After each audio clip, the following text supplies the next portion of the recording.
まくですねこの電皮というところに生かされている。こんな広かったっけって思うぐらい若くなった。こうやって見るのもおすすめなんですけど、インテリアの前景が見える。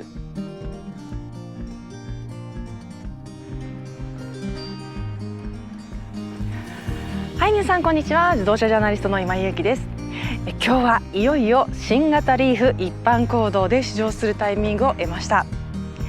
報道解禁日ということでお届けしていきたいと思うんですけれども、すでにプロトタイプでこちらの試乗をお届けしております。私結構辛口なレビューをいたしました。詳しくは概要欄でご覧いただきたいんですけれども、それが一般道でどういう感想になるか、すごく個人的な話で、実は事前にとあるところで試乗しております。そのとあるところの試乗の公開予定はないんですけれども、とかいうのもですね、試乗編でお届けしていきたいと思っておりますので、まずはこの動画では内外装と使い勝手をざっとおさらいしていきたいと思っております。それでは今日も最後までご覧いただけると嬉しいです。チャンネル登録と高評価で応援してください。雨の日が楽しみになるガラスコーティング白山50。さあ、それでは改めましてルックスから見ていきたいと思います。フロントビューです。すごく印象変わりましたね。淡麗なお顔に生まれ変わりましたよね。日産はですね、V モーションというデザイン言語を使っておりましたけれども、このリーフからその V モーションを脱却しまして、新しいデザインの言語を使うようになりました。ちょっとハンマーヘッドのね、流行のデザインを取り入れながらハンマーヘッドに偏ることもなく、独自の世界観っていうのを作ってきたかと思います。すごく個性的ですし、実はこれ街で見ると本当にって思うぐらい個性的なんですよ。でも販売店の方に試乗車が入っておりまして、エリアによってはですね、一般公道を試乗車が走っているというようなタイミングにもなってきておりますので、私もとある場所でこれ一般公道で走っているのを見てきましたけれども、すごく目を引きます。なんですけれども街にも馴染むボディカラーの展開がすごく個性的なので、今乗ると注目の車種なのかなという感じもします。今乗るといった大きな理由のうちの一つには、この車すごく人気が出るんじゃないかなと思ってます。それぐらいかっこいいですし、ちょっと持ってみたいと思わせるようないろんな仕掛けがありますし、実際乗ってもとってもいいんです。それは試乗編をご期待いただきたいんですが、このライトの表情から見ていきましょう。V モーションから脱却したというお話をしましたけれども、とはいえですね、少し V の表情も残っているんですね。でそれがこの目の横のこのラインだと思いますけれども、こういったところには流し角のようなモチーフを上手に使って、段階的にですね、少し幅広感というかね、グラフィカルに見えるようなデザインを入れ込んできています。それがイルミネーテッドされていることによりまして、本当にシャープで先進的な表情というのを作っているかと思います。今回は本当に可愛いボディカラーをご用意いただきました。全てに通じて言えるんですけれども、もちろん濃い色のねボディカラーもラインナップとしてはありますけれども、この黒の縁取りというのをですね、すごく効果的に使っています。まるで歌舞伎の隈取りのようにですね、全部縁の方がですねブラックにされていることによりまして、単調になりがちなデザインっていうのをすごく上手に引き締めていますし、この黒の分量が割と絶妙にボディカラーの中で少しに収められているというところもですね、あんまり重くなりすぎず少し軽やかに見せている部分かなと思いました。電気自動車ですから開口部はほんの少しに収められていて、この辺は航続距離またエアロダイナミクスのためにクローズドになっていて、グリルレスの表情をとっています。なんですけれども、今回ですねヒートポンプ式をとっていて、かなりですねこの空調であったりとか、排熱をうまく利用してこの燃費にも向上させているといったような仕組みを取られています。この辺にその空気の流入口ありますけれども、こういったところもうまくですねこの燃費というところに生かされている、この辺を走りながらもお話ししていきましょう。さあ、サイドビューです。実はこのリーフ、こうやって見るとすごく大きくなったような印象を受けませんか？実はそんなにボディサイズ変わってないんです。本当に何ミリなんですけれども、ソファで見ても大きくなったなっていう印象を受けてしまうんですよね。ハッチバックスタイルからファストバックスタイルにデザインの要素を変えましたけれども、それによってすごく伸びやかなボディラインを実現していて、そこがですね印象を大きく変えた部分でもあります。今回このボディカラーが本当に可愛らしいので、またなおのことですね、この外反色がその視覚的に大きなボディっていうのをですね強調しているような感じもするんですけれども、これね乗ってみてもこんな広かったっけって思うぐらいやっぱりねデザインってすごい大きなその性能のうちの一つだなっていうことを思わせます。なんですけれども取り回しは変わらないのでご安心いただきたいと思います。このちょっと斜め前から見るとライトが結構大きなユニットになっていて、サイドにまで回り込むぐらい大きなユニットになっています。これによって前は結構シャープに、そして後ろもシャープになっていることによってとっても都会的になりましたよね。リーフのデザインは賛否あるかと思いますけれども、個人的にズバリ言うと1代目2代目とキープコンセプトできてしまって、少し変わり映えしなかったかなというところがあったと思うんですけれども、3代目はやはりですね若くなったズバリ言うと若くなったかなと私は思っていて、すごく目に新鮮です。特にルーフラインはその前からのシャープな印象をこの一番リアエンドに向けてシュリンクしているところがさらにシャープさをですね強調するような感じになっていて、上半分3分の1ですね、ここのところがすごくブラックアウトされていることによって視覚的にもリズミカルな感じになっています。ごめんなさい、これしまえます。ちょっと今オンになってるのでピピピって言いますけど、本当はこれ走行するとですね完全にフラッシュになりますので、こちらの方はご安心いただきたいんですけれども、この辺ですよね、ドアノブがデザインの中にですねしまわれていることと、このリアエンドに向けてのシュリンクラインっていうのが本当に綺麗です。でルーフレールもちゃんとあります。こういう感じ、どこにドアノブあるのって思わせるような機能的にもデザイン的にも一癖あると、こういうその大衆車にこういう機能を入れてくるっていうのは選択肢の部分でも難しいかなと思うんですけれども、こういったチャレンジをしているっていうところも実は私は好感の持てるポイントかなと思ってます。はい、それではタイヤとホイールです。こちらですね上の方のグレード撮影車ということでご用意をいただきました19インチを装着しています。私は事前のプロトタイプのレビューで19インチの方が印象がいいと、で18インチの方がちょっといまいちという感じでかなり辛口のレビューをしているので、よかったらご覧いただきたいんですけど、ごめんなさい、もうかなり荒れましたけどズバリ本音を言わせていただきました。なので私は19インチに当たってよかったなと思うんですけれども、航続距離が変わってきますので、この辺はライフスタイルとそれからお好みの乗り味に合わせて選んでいただけたらとも思います。ホイールデザインの方はやはりその EV らしくですねかなりクローズドになっていますが、個人的には結構凹凸のあるデザインなので、改正しますのでね EV はダストが出にくいので、こういった複雑なデザインを逆に入れてきたのかなとも思いますけれども、メンテナンスの時は、ほっこりとかがついちゃうとちょっと洗う時に手間がかかるなっていうような印象です、正直でもそうやってメンテナンスするのも楽しそうな、この車かなとも思います。ちょっとリーフ好きな方はリーフ愛が強い人がすごく多いので、こういうのも楽しんで洗ってくださるかなとは思いますけど。はい、それではリアビューです。もうリアめっちゃ変わりましたよね。個人的にはリアビュー大好きです。この Z のようなリアライトが入りまして、これがすごく近代的でもありますし、近代的なんですけれどもどこかレトロみたいな感じもあって、ここのリアデザインに関しては本当に一番私がいいなと思うポイントでもあります。オーナーさんはなかなかね自分で見ることはないかもしれないんですけれども、後続車が何あの車って思うようなデザインになっている、すごくデザイナーさん上手に作られたポイントかなと思います。でそのルーフラインから連続してこのダックテール形状みたいになっているところも、これねノーマルでこの形状なのでスポーティーさっていうのも感じますし、またちょっとエッジの立ったデザインっていうのも感じます。同時にもちろん空力にも貢献していて、これですよ、このうさちゃんみたいな2つの耳ね、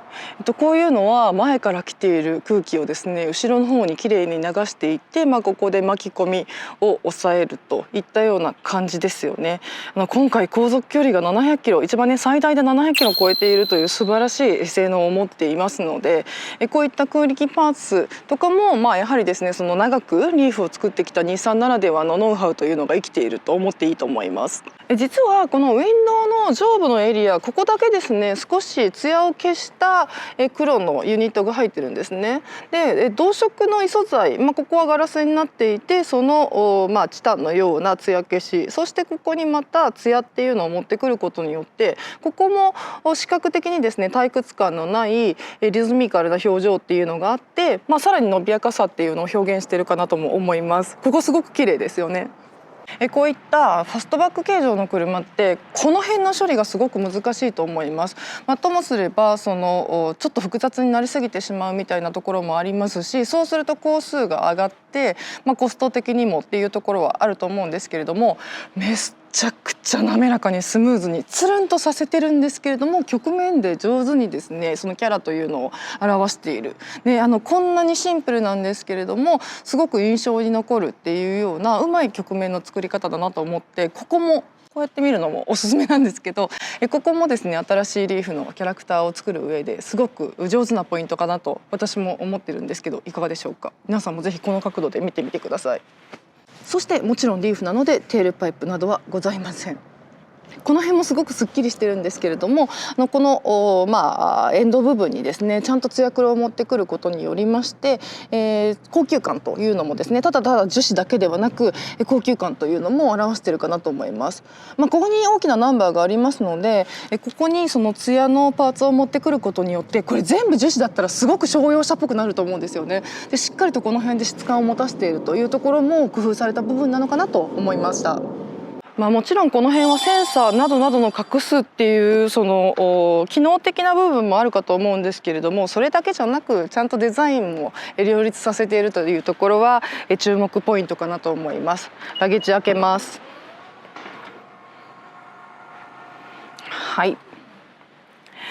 バッテリー EV ですし、また航続距離が非常に長いのでラゲッジスペースの狭さ、本当広さというよりは狭さ気にされている方いらっしゃるかと思いますけれども、って感じですね。すっごいめちゃくちゃ広くてどうしようみたいな感じでは実はないんですけれども、このボードなのでうまく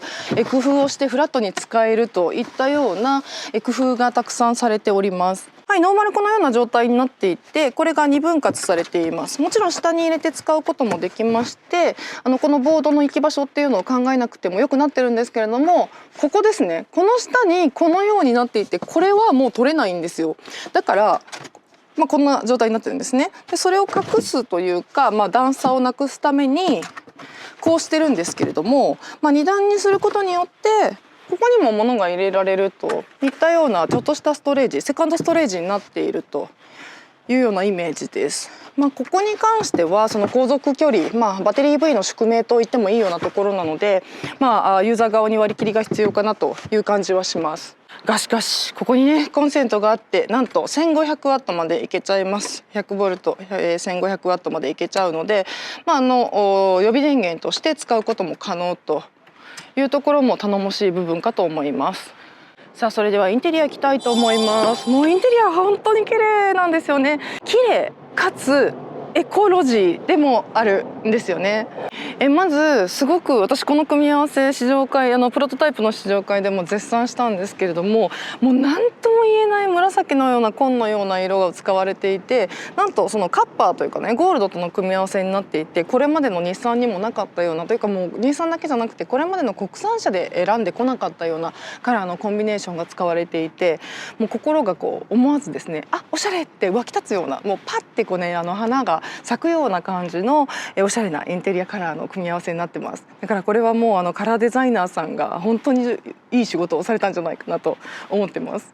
このファブリックがまたお洋服のような感じです。ツイードのような織り込みの生地になっていて、点々とブルーの織り込みがあるのが分かりますでしょうか。ちょっとね目の粗いそのジャガードのような生地になっていて、ブルーを織り込むことによってインテリアのテーマカラーである先ほど申し上げた深い紫のようなね紺のようなちょっとパール味のあるこの生地とうまくコンビネーションをとっているような感じです。それがそのシートの生地とですねうまくコンビネーションをとっていて、実はですね今回私日産のシートに関しては割とですねすごく辛口な評価を今までしてきたんですけれども、このウレタン圧も厚みを上げていてかなり座り心地を向上させたということなので、この辺の座り心地も後ほどレビューしていきたいなというふうに思うんですけれども、これですよ、BOSEのですねサウンドシステムが頭の中に入って、ここからいい音が鳴るというようなこのシートが入っているのと、それから、ゴールドね、アクセントカラーにゴールドが入ったシートになっている。で、このドアのですねパネルのところに入っていた、ブルーのような色がうまく使われているね。すっごいおしゃれですよね。こういった淡い色のシートが最初から用意されているというところもデザイン的な要素という意味ではすごく私的には嬉しい、ね、こういう色を、もし選ばなかったとしても販売店にこの色が置いてあって、これが試乗車だったら乗ってみたいなって直感的に思うと思いませんか？それでは乗ってみたいと思います。乗ってみるとこんな感じです。先ほど申し上げたこのカラーがこういうところにもしっかりと使われているんですよね。そしてファブリックはこのドアから連続してずっとダッシュボードまで広がっています。すごくルーミーですよね。で、このナビの画面の下にまで同じ色のこの合皮が使われていて、でもこれ多分ねもう合皮って言ってますけれども、おそらくですね意図的にもうリアルレザーから脱却するという流れが、エコトレンドがねありますので、こういったものにもうそのレザーは使わない、ね、この感度の高い車ほどレザーを使わないっていうのは最近のトレンドでもありますから、合皮という言葉に、必要以上にネガティブを感じることはないと思います。色もすごく綺麗ですし、こういったところにもパイピングでねゴールドが入っているので、私は本当にこの内装の色が素晴らしくて、これは前回のプロトタイプでも大絶賛をさせていただきました。本当に綺麗なんですよ。で、今日一般公道で見てますけれども、これ太陽の光の下で見てもですね、やっぱり乗ってみるとすごくいいなと思いました。で、なんといってもねこういうところにですね、ほら同じねステアリングの中にも同じ色が使われていて、これがね単色じゃなくてちゃんとコンビで使われているっていうところも憎いじゃないですか。こういうのね本当ちょっとしたことですけどこういうのなかったですよね。そしてステアリングのスイッチもですね、もちろんプロパイロット、ね、2.0 が入っております新刊版ですのですごく使いやすいと思います。その他にもですね、こういった発話のスイッチであったりとかいうものがですね静電式のスイッチで綺麗に入っております。そしてメーターはデジタルモノリスと呼ばれているね最近の日産の1枚の板のメーターと、それからメインディスプレイになっていますけれども、そうこれもですねGoogle のアシスタンスが入っているね、アレクサと連動させたりとかするすごくいいものが入っているといったものにもなっておりますので、最近ねこの日産のインターフェースはすごく使いやすくなってるんじゃないかなと思います。Google のねマップがそのまま使えるっていうのは本当に利便性が高いですよね。でまたこれアレクサとも連動させているのでスマート家電と連動させて、家のエアコンつけといたりとか電気つけといたりとかカーテン閉めといたりとかそういうこともできるらしいです。もう未来ですね。はい、で、オートパーキング、日産のオートパーキングは本当に性能が高いです。これアリアとかでもびっくりしたんですけれども駐車をアシストしてくれるもの、そのスイッチもここに入ってますし、で E ペダルですね、これワンペダルのドライブ、ほぼワンペダルドライブができるっていうものなんですけれども、これは時速0キロまでは意図的には減速しないというようなものなんですけれども、これの話もできたらしようかなと思ってます。それからドライブモードで、シフトのボタンはこれになりました。レバーではなくボタンになって、なのでこの辺のスペースはストレージに生かされているというような感じです。でアリア同様ですね、この下の方のね床面がすごくフラットになったので足回りがすごく広いといったような利便性もあると思います。はい、そしてここに非接触の充電、滑り込ませるタイプの非接触の充電があります。でドリンクホルダーじゃなくてグローブボックス、この辺もすごく綺麗ですね。でこれですね、ルーフガラスルーフが入っていて、ここにもリーフっていうね文字があったりとかしてとっても綺麗です。これがわかりました？今ほらこれポルシェとかにもありますよね。だんだんですね飛行機の最新の飛行機みたいにですね曇ったりとか明るくなったりとか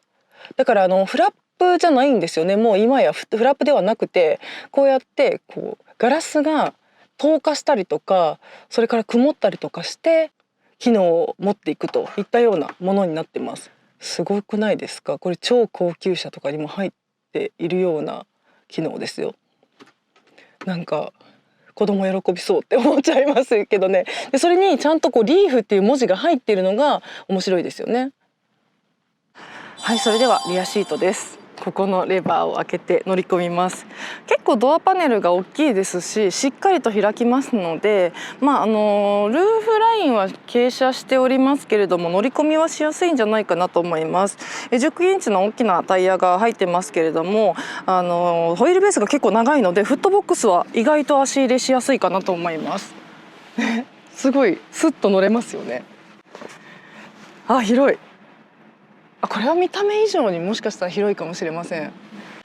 ちゃんと全席との連続性もありまして、この辺にそのジャガー通りのようなファブリックが入っていて、で、テーマカラー、インテリアのテーマカラーであるここにですね、パールの入った紫のような紺のようなすごくいい色の合皮が入っていて、で、ちゃんとですね後ろに乗ってもそのインテリアの前景が見えるといったような感じなので、乗っていてですね、非常に高級な感じ、いい車だなっていうのをリアシートも感じることができると思います。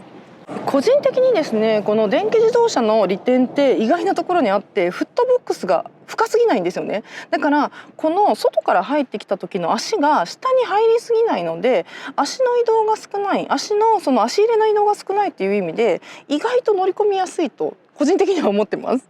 実際に乗り込んでみるとこんな感じです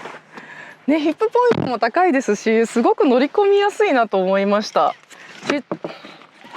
実はシートベルトもホワイトのカラーになってるんですよね。こういうところの気遣いはめちゃめちゃ嬉しいなと思います。ご覧ください。結構後ろ下がってますけどね。この膝前ですよ。ゆったりしてませんか？後部座席のシートに関しては、やや平坦だなと。お尻のね、ちょうど真ん中のところが少しポコッと膨らんでるような感じがして、サポートするというよりは上に乗っかるみたいな感じのね、風船の上に乗っかるみたいな感じなので、ここはちょっとシートの表皮の素材と合わさって少し体が滑るような感じもするので、もう少しここ掘ってほしかったかなっていう感じはするんですけれども、でもその見た目に高級感があるので、上質感っていうのは本当にすごくいいなと思います。リアシートももう少しねウレタンというか、いやこれは形状ですね、変更されるといいなってちょっと思いますが、この頭上に関しては、外から見た以上に、快適性は高いかなと思います。ドリンクホルダーもちゃんとありますね。ゆったりしてる感じするでしょ。ゆったりしてますよ。電気自動車は直接体温めた方が電熱効率がいいということで、ヒートシーターがしっかりついていまして、そしてタイプ C が2つついてます。で下にはですね、同じくその電源がちゃんとある、コンセントがちゃんとあるっていうところです。違うソケットではなくてちゃんとねコンセント形状があるっていうところは嬉しい部分ですね。そして床面フラットです。ですからこれ左右に移動もすごく簡単だと思います。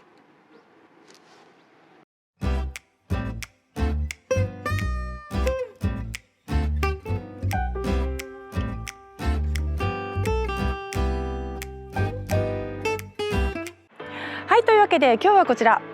日産リーフの内外装と使い勝手編をお届けしてまいりました。いかがだったでしょうか。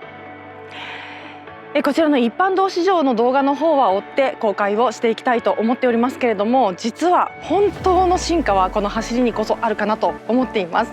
ルックスはすごく大事な性能ですので、これを見て新型リーフいいじゃんと思った方は走りの進化にこそ期待していただきたいと思います。次の動画をご期待ください。それでは最後までご覧いただきましてありがとうございました。チャンネル登録と高評価よろしくお願いします。自動車ジャーナリストの今井ゆうきでした。バイバイ。